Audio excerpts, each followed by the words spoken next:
Textile machinery ઉપર ફરજિયાત BIS લગાવવાની જાહેરાતનો સુરતમાં વિરોધ કરવામાં આવી રહ્યો છે।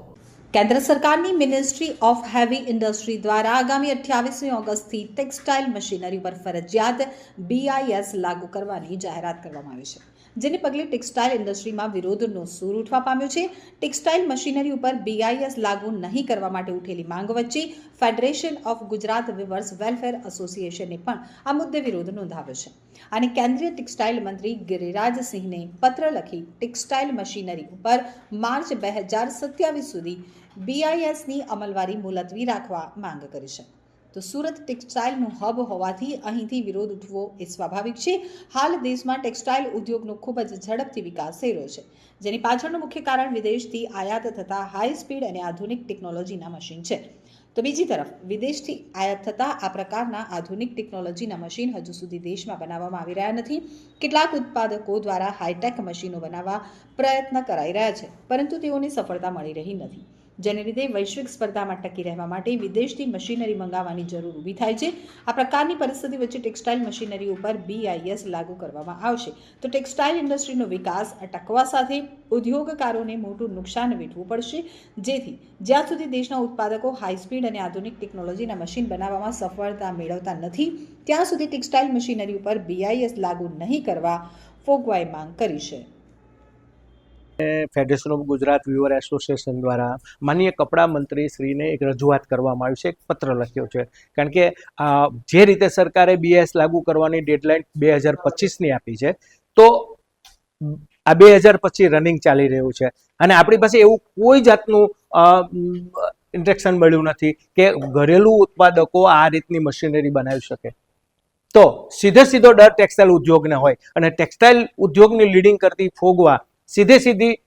દરેક રજૂઆતો ફોગવા પાસે આવતી હોય ત્યારે અમે માનનીય ગિરિરાજસિંહને વિનંતી કરી છે કે જ્યાં સુધી ઘરેલું મશીન ઉત્પાદકો છે એની ક્વોલિટી એની ક્વોન્ટિટી બનાવતા સક્ષમ ન બને ત્યાં સુધી કોઈ પણ જાતનું BIS હમણાં લાગુ કરવું જોઈએ નહીં, અને જો લાગુ કરવું હોય તો 2027માં લાગુ કરવું જોઈએ। 2027 સુધી જે ઘરેલું ઉત્પાદકો છે જે હાઈ સ્પીડ મશીનરી બનાવવા માટે ઉત્સુક છે, જો કે અત્યાર સુધી એ નિષ્ફળ રહ્યા છે, પણ અત્યારે એવું લાગે છે કે કદાચ એ બનાવી શકે એમ છે, તો એની ક્વોન્ટિટી અને ક્વોલિટી બંને ઉપર સરકાર વોચ રાખે અને જે વિદેશથી આયાત મશીન છે એની ટક્કર મારે એવા મશીન જો બનાવીને એના કરતાં વધારે સ્પીડના મશીન બનાવતા જો ભારતના ઉત્પાદકો તૈયાર થઈ જાય ત્યાર પછી જ BIS લાગુ કરવું જોઈએ, જેથી કરીને અત્યારે વિશ્વની અંદર વધારે પ્રોડક્શન કરતું ચાઇના પછી સીધો કોઈનો નંબર આવતો હોય તો એક ભારત છે ને, ભારતમાં સુરત અને ગુજરાત છે। ત્યારે મારી સરકારને વિનંતી છે કે જ્યારે ખેતી પછી મોટી રોજગારી આપતો ઉદ્યોગ ટેક્સટાઇલ હોય તો ટેક્સટાઇલને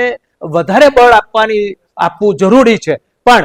જો તાત્કાલિક BIS લાગુ કરવામાં આવે તો એક તો રોજગારી ઘટશે, ઉદ્યોગકારોને નુકસાન જશે, સરકારને પણ નુકસાન જશે, પણ માનનીય વડાપ્રધાન શ્રીએ જે 5 ટ્રિલિયન ઇકોનોમી લઈ જવા માટેની જે હાકલ કરી છે એની અંદર પણ રૂકાવટ આવશે। કારણ કે અત્યારે ગ્લોબલી ઇન્ડિયન કપડાની માંગ વધી રહી છે, ત્યારે એને સર્વાઈવ કરવા માટે હાઈ સ્પીડ મશીનો, ટેકનોલોજી અપગ્રેડ મશીનો અને સારી ક્વોલિટીનો નો ડિફેક્ટ કપડું જો આપણે બનાવીએ તો જ આખું